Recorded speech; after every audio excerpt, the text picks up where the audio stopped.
Bradley Beal and the Washington Wizards are currently discussing trade scenarios that would send the all-star guard out of Washington this offseason. This is coming on the heels of a major announcement by the New York Knicks, who had discussions internally earlier this season to add Bradley Beal to the Knicks roster this summer. Now with Bradley Beal potentially being available, will the New York Knicks make a swing trade for Bradley Beal? Also, some NBA executives look at Immanuel Quickley's contract and they speak out on what the guard should be making this offseason. We're going to be discussing this and so much more today. Let's get started. The Knicks have been discussing a Bradley Beal deal since earlier in the season, and now with Bradley Beal potentially being available, the New York Knicks might swing on a Bradley Beal trade. According to Woj, Wizards and Bradley Beal's agent will discuss trade scenarios as rival teams inquire about the three-time All-Star. After that Woj bomb was dropped, Ian Begley dropped a bomb of his own. According to Ian Begley, the Knicks internally discussed Bradley Beal during the season as a trade option for this summer. And lo and behold, we're now close to the summer, and Bradley Beal is currently discussing trade scenarios for him to go to different teams. And the New York Knicks, if Bradley Beal is made available and states that he wants to leave the Wizards, the Knicks might be one of the teams that call to see what it would take to add Bradley Beal to the New York Knicks. It's clear as day. If the New York Knicks are looking to add Bradley Beal, then that means they're looking to upgrade a guard position on their roster. And if that's the likely case, that means they're comfortable with moving a guard that they have. And the only guard that would fit that bill is Immanuel Quickley. I'm not saying that he would be the centerpiece of the trade, but if the Knicks swung on a Bradley Beal trade, it's likely that Immanuel Quickley would be included in that deal. Because let's be honest here, Bradley Beal is an all-star, superstar type of guard. In terms of what he can do and his production, he is one of the better guards in the league, especially scoring the basketball, something that the New York Knicks needed sorely, and they missed it so much in the playoffs. They needed another shot creator and somebody who could take the rock and score at will. Jalen Brunson can do that. And guess what? Bradley Beal, he can do it too. Woj also noted the following. The Wizards might explore trading Beal this summer, adding that the franchise is staying in close contact to discuss scenarios.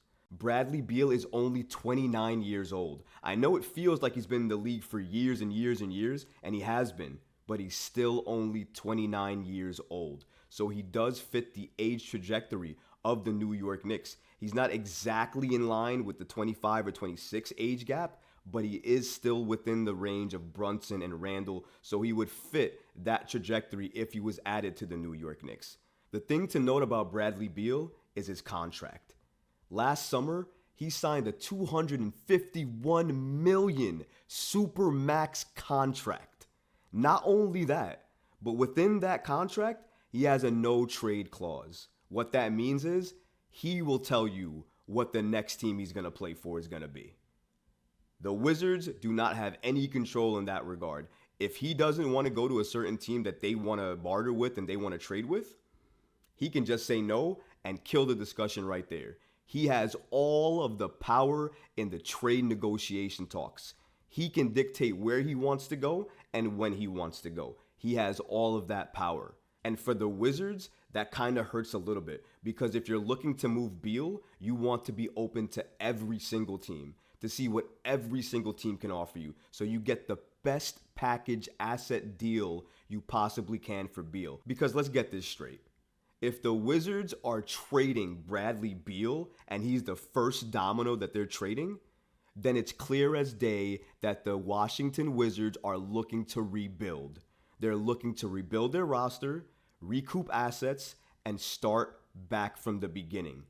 And that means that if Bradley Beal gets moved, then KP is getting moved, and so is Kyle Kuzma. That means that entire roster that they built to be competitive in the East will be blown up, and they will start from the bottom again. And as was recently reported, the Washington Wizards are looking to move up to top 3 in this year's draft. So it's clear that the Washington Wizards are trying to prioritize drafting and getting young players and young talent to rebuild this roster up from the ground. They have been working with Bradley Beal for 11 years straight now, and it hasn't panned out at all.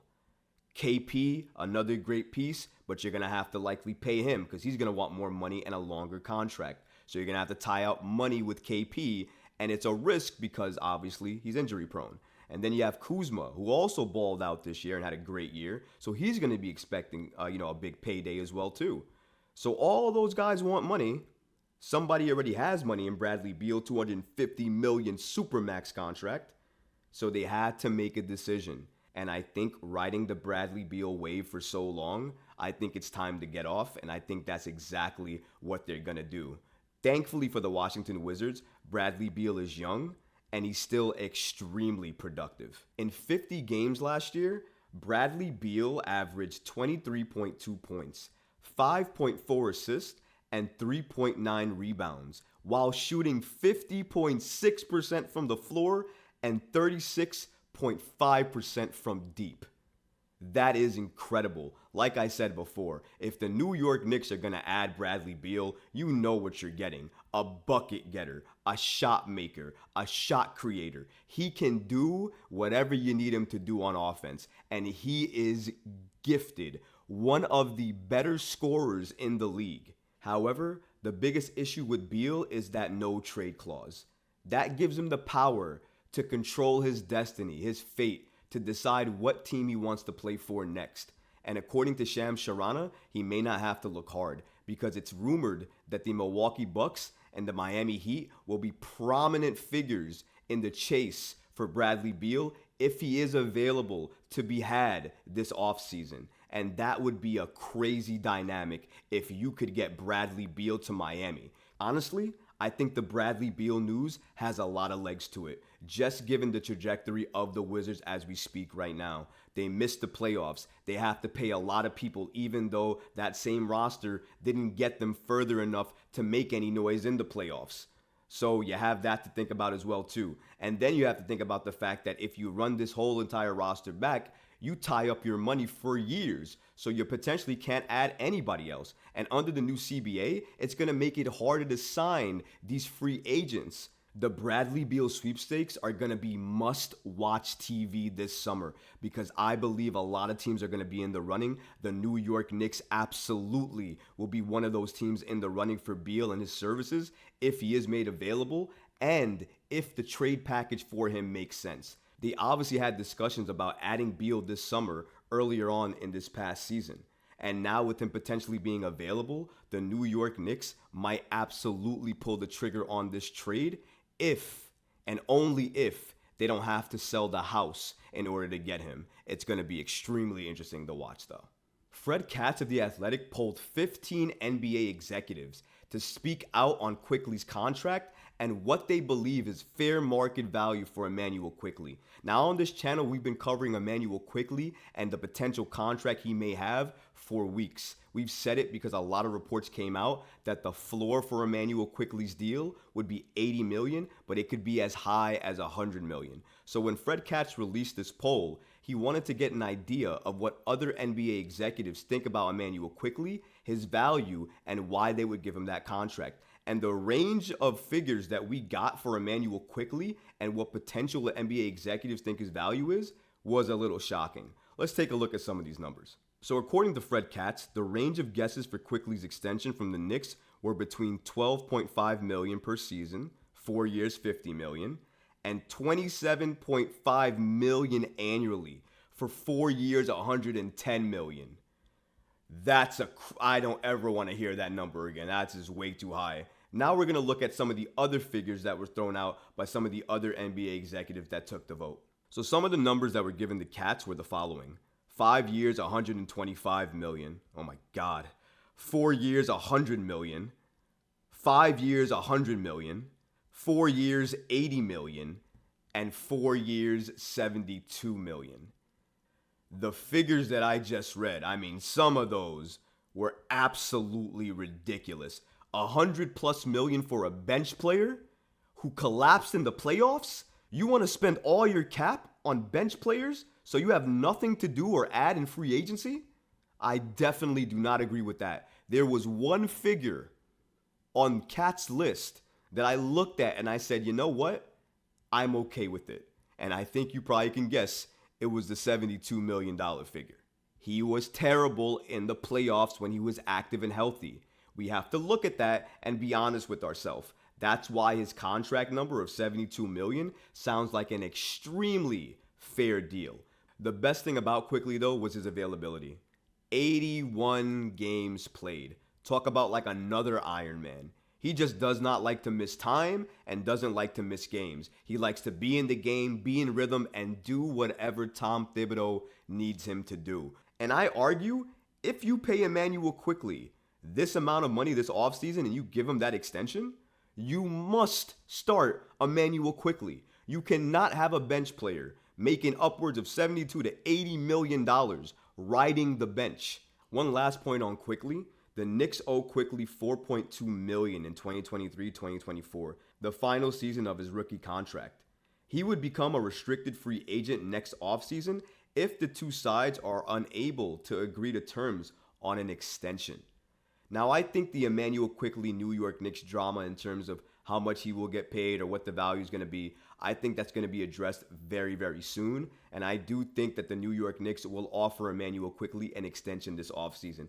If for nothing else, it's because I know that the New York Knicks, especially Tom Thibodeau, loves Immanuel Quickley and believes in him. That's the first thing. But also, if you believe in IQ and you believe that he has more to show you and you believe in his potential, you're going to pay him early to bank on that potential. Because let's say if they do it again next year and they get to the playoffs and Immanuel Quickley shows out in the playoffs and doesn't have another dud, that contract would look like an absolute steal. And I think the New York Knicks are going to look at this and monitor this. The decision is all on the New York Knicks. The NBA Finals might be over, but that doesn't mean that the NBA offseason hasn't already begun. Because the NBA is already conducting drug testing early.